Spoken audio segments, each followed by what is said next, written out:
Hello friend, आप सभी का स्वागत है अभिजीत स्टडी पॉइंट चैनल में। आज के इस वीडियो में यूपी एंट्रेंस एग्जाम 2025 के लिए जीके का टेस्ट करने वाले हैं। तो वीडियो को शुरू से लेकर अंत तक देखिएगा। चैनल पर नए चैनल को सब्सक्राइब कर लीजिएगा। पीडीएफ के लिए Abhijeet study point Telegram channel को ज्वाइन कर लीजिएगा। आज की क्लास में हम 25 प्रश्नों का टेस्ट करने वाले हैं और अगर इन 25 प्रश्नों में से आपके 12 प्रश्न बिल्कुल सही हो जाते हैं तो आप बीएड एंट्रेंस एग्जाम को काफ़ी अच्छे स्कोर से पास कर सकते हैं। तो आज की क्लास से कितने प्रश्न आपके बिल्कुल सही हुए हैं या कमेंट आप जरूर कीजिएगा।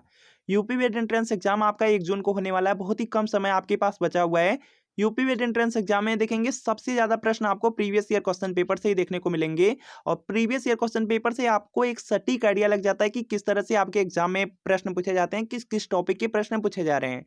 जीके के पार्ट में आप देखेंगे लगभग प्रीवियस ईयर क्वेश्चन पेपर से 25 से 30 प्रश्न आपका रिपीट होता है। हिंदी में के पार्ट में देखेंगे, हिंदी में भी लगभग आपके 35 से 40 प्रश्न आपका previous year question paper repeat होता है।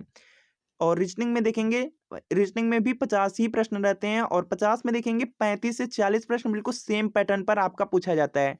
आर्ट साइंस कॉमर्स में भी बहुत सारे प्रश्न हैं जो आपके प्रीवियस ईयर क्वेश्चन पेपर से पूछे जाते हैं। तो ये यूपी वेट एंट्रेंस एग्जाम के लिए प्रीवियस ईयर पेपर है। इसमें 2011 से लेकर के 24 तक का पूरे 14 साल का पेपर मिलेगा। आंसर की के साथ मिलेगा, एक्सप्लेनेशन रहेगा, व्याख्या रहेगा, सॉल्यूशन रहेगा और सभी सब्जेक्ट एक ही में मिलेंगे, जीके, हिंदी, रीजनिंग और यहाँ पे कला वर्ग है। विज्ञान वर्ग कॉमर्स भी मिल जाएगा। तो वीडियो के नीचे डिस्क्रिप्शन बॉक्स में आपको लिंक मिलेगी, लिंक को क्लिक करना है, नाम मोबाइल नंबर फिल करना है और आपको सिर्फ 30 रुपये का पेमेंट करना है। जैसे ही 30 रुपये का पेमेंट करते हैं जो प्रीवियस ईयर पेपर की पीडीएफ डाउनलोड हो जाएंगे। अगर इससे तैयारी कर लेते हैं तो बीएड एंट्रेंस एग्जाम में काफ़ी हेल्प मिलने वाली है। और अगर लिंक से परचेज करने में कोई प्रॉब्लम आ रही है तो व्हाट्सएप नंबर दिया गया है, इस व्हाट्सएप नंबर पर लिखना है UP BEd entrance previous year paper. Art या साइंस लेकर के आपको मैसेज करने हैं, जैसे मैसेज करेंगे रिप्लाई किया जाएगा और आपको सिर्फ 30 रुपये का पेमेंट करना होगा। जैसे ही 30 रुपये का पेमेंट करेंगे जो प्रीवियस ईयर पेपर की पीडीएफ आपको सेंड कर दिए जाएंगे। तो इस व्हाट्सएप नंबर पर मैसेज जरूर कर लीजिए। और आज की क्लास का देखिए आपका सबसे पहला प्रश्न और पहला आपका जो यहाँ पे टॉपिक है बहुत ज़्यादा इंपॉर्टेंट है। तो यहाँ पे सबसे पहला प्रश्न है कि दुधवा राष्ट्रीय उद्यान स्थित है। तो इसका देखिए आपको यहाँ पे सही जवाब बताना है। तो यहाँ पर देखेंगे इसका राइट आंसर हो जाएगा आपका, यहाँ पे हो जाएगा लखीमपुर खीरी में है। दुधवा राष्ट्रीय उद्यान उत्तर प्रदेश के लखीमपुर खीरी में है। तो यहाँ पर आपका ऑप्शन नंबर जो बी दिया गया है, बी बिल्कुल राइट आंसर हो जाएगा। बहुत सारे प्रश्न हैं जो आपके राष्ट्रीय उद्यान या अभ्यारण्य है वहाँ से पूछे जाते हैं।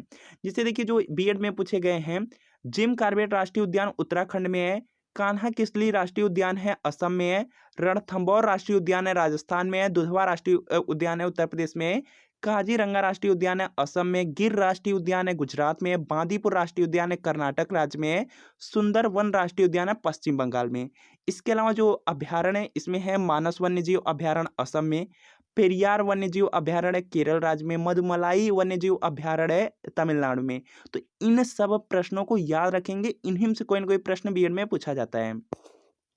अगला प्रश्न है कि सेरीकल्चर संबंधित है। तो इसका देखिए आपको यहाँ पे सही जवाब बताना है। यहाँ पे इसका राइट आंसर हो जाएगा रेशम कीट पालन से। ऑप्शन नंबर सी वाला बिल्कुल राइट आंसर हो जाएगा। यहाँ पर देखेंगे दिया गया मत्स्य पालन से, यहाँ पे मत्स्य पालन दिया गया है। तो यह देखेंगे मत्स्य विज्ञान या तो इसको इचथियोलॉजी भी कहा जाता है, जो मत्स्य पालन होता है उसका अध्ययन होता है। इसके बाद देखेंगे यहाँ पे आपका मधुमक्खी पालन दिया गया है। तो यहाँ पे जो मधुमक्खी पालन का अध्ययन है इसको कहा जाता है एपी कल्चर। जो केचुआ पालन है इसको वर्मी कल्चर कहा जाता है। यह पॉइंट आप लोग याद रखेंगे। अगला प्रश्न आपका यहाँ पर है दर्रा से रिलेटेड। दर्रा भी बीएड के लिए इंपॉर्टेंट है, यहाँ से भी प्रश्न पूछा जाता है। यहाँ पे दिया गया सिपकिला दर्रा स्थित है। तो यहाँ पे इसका राइट आंसर हो जाएगा आपका हिमाचल प्रदेश में। ऑप्शन नंबर ए वाला बिल्कुल राइट आंसर हो जाएगा। इसके अलावा यहाँ पर देखेंगे जो हिमाचल प्रदेश है उसमें देखेंगे सिपकिला है, रोहतांग है और बड़ा लाचा है। तो आपको याद रखना है सिपकिला, रोहतांग, बड़ा लाचा हिमाचल प्रदेश में है। इसके बाद माना नीति लिपुलेख दर्रे हैं उत्तराखंड में है। नाथुला जिलेपला दर्रा है यह सिक्किम में है। यांग्याप और जो दीपू यहाँ पे दर्रा है अरुणाचल प्रदेश में है। इसके बाद कभी कभी पूछा जाता है यहाँ पे जोजिला या पीरपंजल या बुर्जिल बनिहाल पूछा जाता है कि जो कि जम्मू कश्मीर में है। यह पॉइंट आप लोग याद रखेंगे। इसके बाद देखेंगे अगला प्रश्न है कि भारतीय राष्ट्रगान के रचयिता हैं। तो इसका देखिए आपको यहाँ पे सही जवाब बताना है। यहाँ पर देखेंगे इसका जो राइट आंसर है यह देखिए हो जाएगा Rabindranath Tagore. Option number B वाला बिल्कुल राइट आंसर हो जाएगा। भारतीय जो राष्ट्रगान है वह जनगण मन है। यह पॉइंट आपको याद रखना है। और यहाँ पर जो आपका भारत का राष्ट्रगीत है वह वंदे मातरम है। यह भी पॉइंट याद रखना है। इसके बाद देखेंगे अगला प्रश्न आपका यहाँ पर है कि नीति निर्देशक तत्व वर्णित हैं। तो इसका देखिए आपको यहाँ पे सही जवाब बताना है। तो यहाँ पे जो नीति निर्देशक तत्व है या संविधान के देखेंगे भाग 4 में वर्णित हैं। तो यहाँ पे क्या होगा, बी वाला आपका राइट आंसर होगा, बहुत इंपॉर्टेंट है। यहाँ पे देखेंगे जो भाग 1 है, भाग 1 में संघ और राज्य क्षेत्र है। भाग 2 पूछा जा सकता है नागरिकता है। भाग 3 बीएड में पूछा गया था मौलिक अधिकार। और भाग 4 में आपका यहाँ पर है नीति निर्देशक तत्व या सिद्धांत है, यह याद रखेंगे। अगला प्रश्न आपके सामने है, गुलाम वंश का संस्थापक था। तो यहाँ पे इसका राइट आंसर हो जाएगा कुतुबुद्दीन ऐबक। ऑप्शन नंबर ये बिल्कुल राइट आंसर होगा। अगला प्रश्न यहाँ पर है कि दीवान ए अमीर कोही जो कृषि विभाग था, उसकी स्थापना किसने की थी। तो यहाँ पे इसका जो राइट आंसर है ये देखिए हो जाएगा आपका यहाँ पे मोहम्मद बिन तुगलक। ऑप्शन नंबर बी वाला बिल्कुल राइट आंसर होगा। अगला प्रश्न की भारतीय अर्थव्यवस्था है। तो यहाँ पर देखेंगे इसका राइट आंसर हो जाएगा, भारत की जो अर्थव्यवस्था है वह मिश्रित अर्थव्यवस्था है। तो यहाँ पे सी वाला आपका राइट आंसर होगा। द्रव्यमान का मूल मात्रक है। तो यहाँ पर देखेंगे इसका राइट आंसर हो जाएगा किलोग्राम है। द्रव्यमान का जो मूल मात्रक है वह क्या है आपका किलोग्राम है। तो यहाँ पे ए वाला आपका राइट आंसर होगा। पशुओं में जो गला घोटू रोग होता है, तो इसका देखिए आपको यहाँ पे सही जवाब बताना है। पशुओं में जो गला घोटू रोग होता है बैक्टीरिया के कारण होता है। तो यहाँ पे बी वाला आपका राइट आंसर होगा। अगला प्रश्न आपके सामने यहाँ पर है, विश्व पर्यावरण पर्यावरण दिवस मनाया जाता है, यह बीएड में भी पूछा गया था। तो यहाँ पे इसका राइट आंसर होगा 5 जून को। ऑप्शन नंबर ए वाला बिल्कुल राइट आंसर होगा। टेलीफोन का आविष्कार किसने किया था। जो आविष्कार से रिलेटेड प्रश्न वो अभी पूछे जाते हैं बीएड में। और यहाँ पर इसका जो राइट आंसर है ये देखिए हो जाएगा अलेक्जेंडर ग्राहम बेल ने। ऑप्शन नंबर ए वाला बिल्कुल राइट आंसर होगा। टेलीफोन का आविष्कार किया था जी मार्कोनी, याद रखिएगा बीएड में पूछा गया था, रेडियो के आविष्कार किए थे। इसके बाद देखिए यहाँ पे नेक्स्ट है, राष्ट्रीय राजमार्ग संख्या 2 निम्न से होकर नहीं गुजरता है। तो यहाँ पे देखेंगे इसका राइट आंसर हो जाएगा, जो देखेंगे आपका यहाँ पे राष्ट्रीय राजमार्ग संख्या 2 है, यह कानपुर वाराणसी आगरा से होकर के जाता है, लखनऊ से होकर नहीं जाता। तो बी वाला आपका राइट आंसर होगा। इसके बाद देखेंगे अगला प्रश्न आपका है, केंद्रीय औषधि अनुसंधान संस्थान कहाँ स्थित है। तो यहाँ पर देखेंगे इसका राइट आंसर होगा लखनऊ में। ऑप्शन नंबर ए वाला बिल्कुल यहाँ पे राइट आंसर होगा। अगला प्रश्न आपका यहाँ पर है कि निम्न रुधिर वर्ग में सर्वदाता है। तो इसका देखिए आपको यहाँ पे सही जवाब बताना है। सर्वदाता आपको से पूछा जा रहा है, तो यहाँ पे ओ ग्रुप हो जाएगा, सी वाला आपका राइट आंसर होगा। अगला प्रश्न आपका यहाँ पर है कि विटामिन B1 जिसको थायमीन भी कहा जाता है की कमी से कौन सा रोग होता है, यह आपको बताना है। तो यहाँ पर देखेंगे इसका राइट आंसर हो जाएगा बेरी बेरी रोग होता है। देखिए विटामिन आपके बीएड एंट्रेंस एग्जाम के लिए बिल्कुल फिक्स है। विटामिन को अच्छी तरीके से याद कर लीजिए, रट लीजिए। एक प्रश्न आपका फिक्स है, कोई भी प्रश्न आपसे पूछा जा सकता है। जिससे देखेंगे यहाँ पे जो विटामिन ए है, विटामिन ए की कमी से आपका रतौंधी रोग होता है। विटामिन बी की कमी से बेरी बेरी, विटामिन सी की कमी से स्कर्वी, विटामिन डी की कमी से रिकेट्स या सूखा रोग होता है, विटामिन ई की कमी से नपुंसकता या बांझपन रोग होता है, और विटामिन के की कमी से रक्त का जो थक्का है वह नहीं बनता है। तो यह आपको याद रखना है। इसके अलावा इसके रासायनिक नाम है, रासायनिक नाम भी आपसे पूछे जा सकते हैं।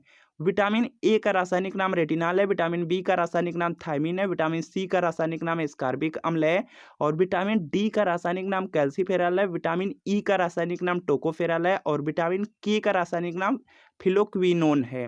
इसके अलावा एक प्रश्न और आपको याद रखना है, जल में घुलनशील और वसा में घुलनशील विटामिन आपको याद रखने हैं। जल में घुलनशील विटामिन में आपका विटामिन बी और विटामिन सी आता है, वसा में ए डी ई के आते हैं। तो यह भी पॉइंट याद रखेंगे, इंपॉर्टेंट है। निम्न में से भारत का सर्वोच्च खेल पुरस्कार कौन सा है, यह आपको बताना है। तो यहाँ पर देखेंगे इसका राइट आंसर हो जाएगा राजीव गांधी खेल रत्न पुरस्कार हो जाएगा, डी वाला आपका राइट आंसर होगा। और पुरस्कार देखिए किस क्षेत्र में कौन सा पुरस्कार है यह पूछा जा सकता है, यह आपके एग्जाम के लिए बहुत ज़्यादा इंपॉर्टेंट भी है, तो आपको याद रखना है। तो यहाँ पर देखेंगे अर्जुन पुरस्कार दिया गया है, आप लोग जानते हैं कि खेल के क्षेत्र में दिया जाता है। द्रोणाचार्य पुरस्कार है, यह खेल में प्रशिक्षण के लिए दिया जाता है, यह पॉइंट आपको याद रखना है।